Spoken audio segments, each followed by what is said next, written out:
I'm adding to the next section. This is 1.5. It's a library of functions, and piecewise functions define functions. So this is actually just going to be a classic review of graphing. And so the first one we're going to do is a constant. And so if we have a constant, let's make our reference to our x and y axis. Let's say that I draw a line that looks like this. This line is a constant. It will be y is equal to 2. And we can see that if we were to make a table, if we used 0, 1, and 2, our y value would always consistently be 2, hence the constant function. All right, the next function that we're going to address is the identity function.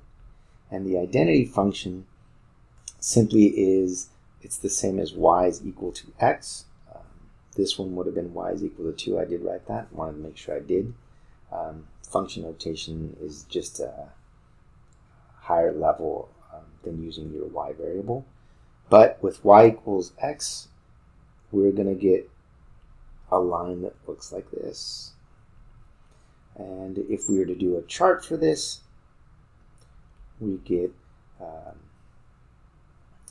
we could use 0, 1, 2, and we see that it's called the identity because we in fact get back exactly those values.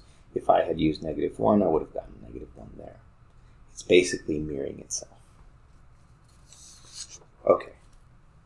The next is the square function. We've seen it. This is the parabola, right? I've actually used this one quite a bit. And so it looks exactly like a parabola. This is the same as y is equal to x squared.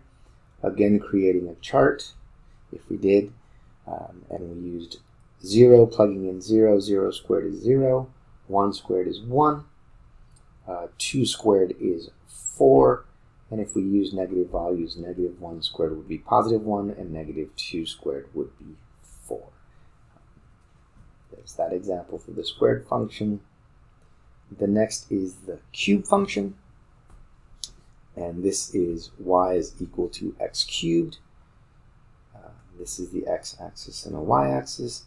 So 0, 0, 1, 1, 2, 8, -1, -2, 8, and we see this thing would look like this. Plugging in those values again. We want to use 5 values for these typically because when we're dealing with exponents, it's just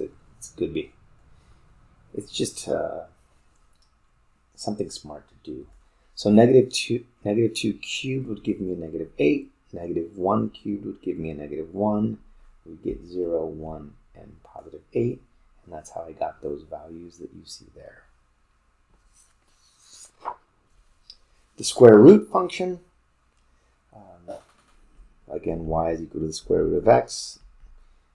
This should all be very familiar to you all. If I did my chart, and with the square root function, our domain is restricted to being greater than 0, so we have to be positive numbers. My apologies, that's really bad math. This should be 1, this should be 4. The square root of 4 is 2. So 0, 0, 1, 1, 4, 2.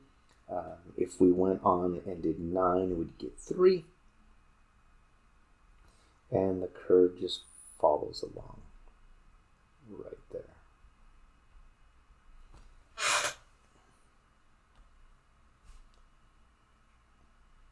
I gotta get that to be right.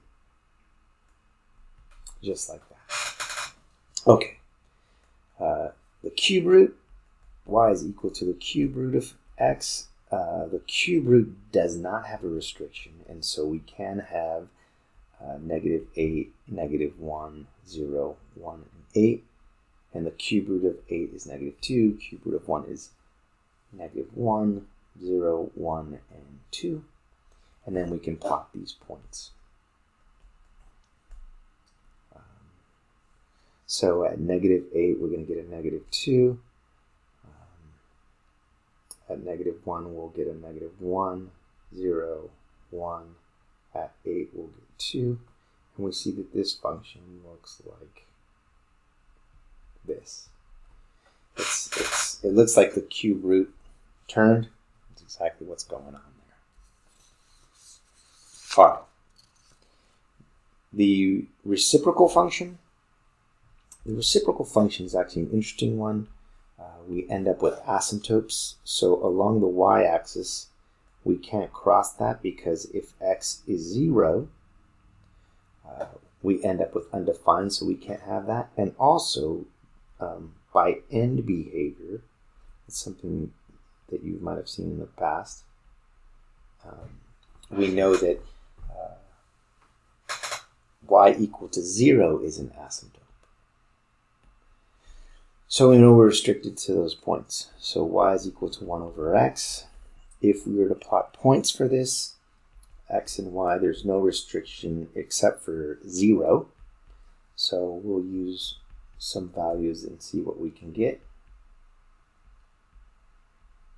So when I plug in a negative 2 in for x, I'm getting a negative 1/2, a negative 1. When I have a denominator that's a fraction, it's going to reciprocate and go to the numerator. And so I get these values. So then when I plot this, I'm going to get this, this, and this. And I see that this guy's going to look something like this. And on the other side, we'll get these values, and we see that the function is going to mirror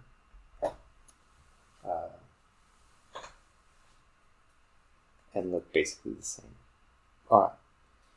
The absolute value function, or y is equal to the absolute value of x, it's going to look like a V. So negative 2 is 2, negative 1 is 1, 0 is 1, 1 is 1, and 2 is 2. So when I go to graph this, I'm going to get these values, and we can see clear as day it looks like a V.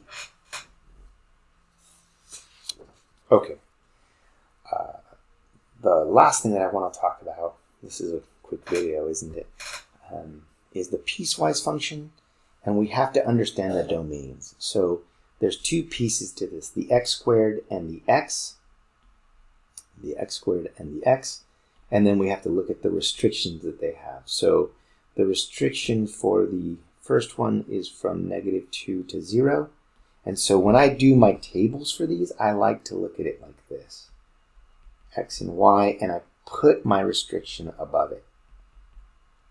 That way I'm clear. So what are the numbers that can be in there for X? Negative 2, 1, I'm going to use whole numbers, and I'm going to use 0, but I have to remember, if I use 0, it's not included, so I'm going to have to put an open circle when I graph that.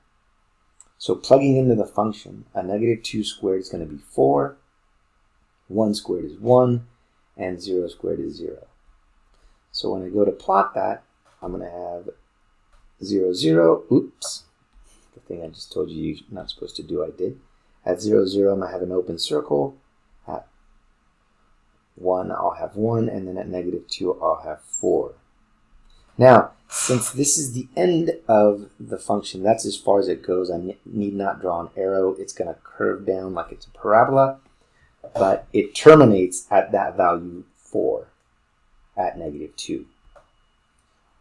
For x greater than or equal to 0, then I can use 0, 1, 2, any number I want.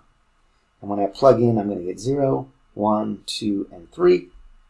Now, here, because it's included, I can close that open circle that we had. So now this open circle can be filled. 1 is 1, 2 is 2, 3 is 3, and so on. But this thing does not stop because the domain here tells me to go on forever. This domain restricts me to negative 2 on the low side, and on the high side it goes to 0, but 0 is not included. I hope this was a concise and clear video for you. All the best.